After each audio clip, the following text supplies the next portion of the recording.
Okay, maybe you're a Bruce Lee fan, maybe you've just seen people doing dragon flags, but you're like, that looks cool, I want to unlock that.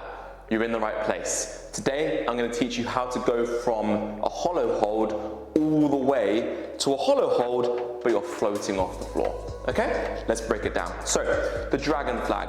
What you're basically doing is you're keeping the hollow hold position, which is legs out straight, core engaged, legs squeezed out in front of you, but your whole body is off the floor and you're leveraging around your shoulders. So it looks like this. Imagine this is your body, this is your shoulder, and then from here, you're grabbing onto something which is basically pulling you up, okay? This, you're pulling this way, okay? And then you're pulling this in to counteract the force, okay?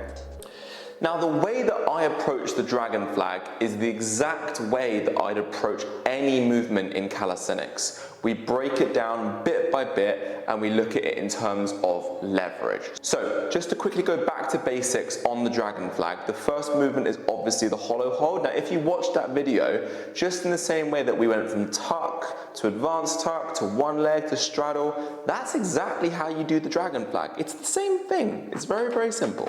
Now, what should the technique look like for the dragon flag? It's pretty universal. You want to find something that you can hold onto overhead.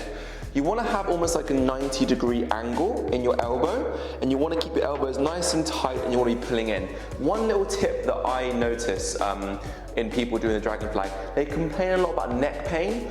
I never got that, and I think it's because I learned how to get my upper back engaged when doing a dragon flag, which is almost similar to like a bench press. So what you want to do is you want to arch your back and really squeeze back so you're sitting on your traps rather than on like your upper back, okay? So think about sitting on your traps, this bony part, rather than sitting on your upper back. That's the first thing. You're sitting there, you're grabbing something behind you. This could be a bar, basically something that doesn't move. That's what you want to be grabbing. You could even do it with a kettlebell that's heavy enough. It just can't move. And what you're doing is you're actively squeezing like this up and this in. So you're going to be using your tricep to squeeze up, which is going to be generating the tension which pulls your legs up. Now, with the rest of your body, all you're simply doing is changing the leverage, right? So if we start and the lever is that long, center of masses, which say is your belly button to here, that's not that hard. But eventually, let's say your belly button ends up here, now all of a sudden it's a lot longer, and the force that we have to counteract is literally equal to the mass times by the distance here that we have to counteracting, okay? So because your center of mass is moving forward, the distance is increasing, therefore the force that we have to exert in order to hold ourselves there increases. Now, whenever you're working on a lever or a hold, there are 3 ways that you can work towards getting that position. Number 1, negatives. Number 2, holds. Number 3 is full reps. But in all of these, I want to make sure you're doing one most important thing: core engagement. Again, think of that hollow hold. Ribs down to the waist. We're squeezing in here. Butt comes underneath. Our legs are together.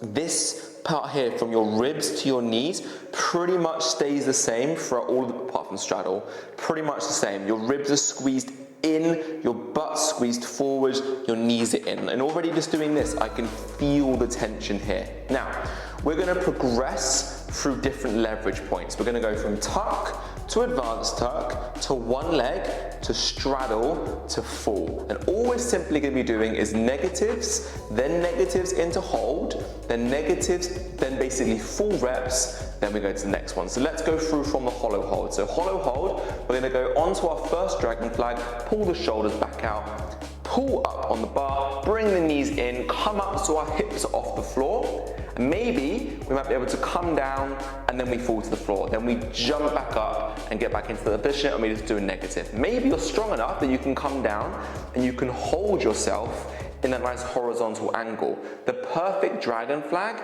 is almost when you're in like this position, so your hips are just off the floor, okay? That is like perfect.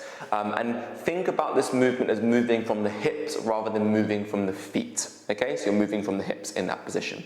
So we're holding that position, we're squeezing the arms, then maybe you can actually jump up, you can come down and actually come back up. So in terms of holds, I do a negative 10 seconds. Once you can do 3 reps, you can see if you can try to hold at the bottom for 10 seconds. Once you can hold for 10 seconds, let's do 3 full reps. Once you can do that, next progression, advanced tuck. Now, negative, come down, down. 10 seconds of those, 3 reps. Once you can do that, can we come down and hold for 10 seconds? We're holding, squeezing. Once you can do that, can we do 3 full reps? Next one leg. You get the drill. 1 leg, come down. Maybe we swap sides. We hold, then we do straddle, and then we do full. Bam, you're Bruce Lee. You've unlocked your first dragon flag, okay? Now, a little note on this. It's very tempting to pike at the hips like this. Very, very, very tempting. You have to push your hips forwards because that will be the bridge between your core and your lower body. So make sure you're squeezing the hips forwards. That you pike not just because of a weak core, but also because by piking, you're literally reducing the range of motion. So reducing the leverage you need to do. When you extend your hips, you're literally extending that. So your body's clever. It knows what it's doing. It's trying to make it easy for you. So try and keep strict.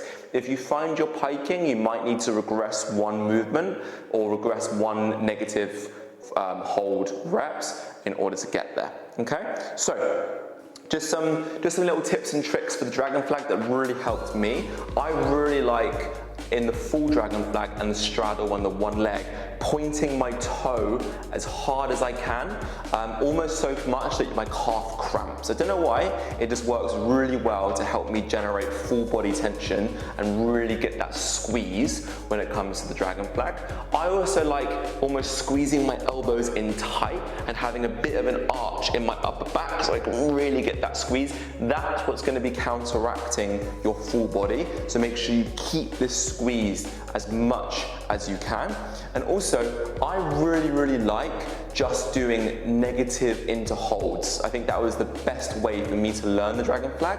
But whenever you are holding, don't forget, a hold is basically just a rep, just with less tension. Let me explain. So when you come down, you're holding, you're not just kind of like chilling, being like, la, la, la, la. You're trying to actively squeeze back up to hold that position. It's just you're not using all of your might, because if you used all your might, you'd come back up. Okay, so that's all we're basically doing. We're coming down, we're squeezing back up, and then by doing that, you're holding that position. So come down, you might be 50%, then you'll squeeze, and then you come down and relax. Okay?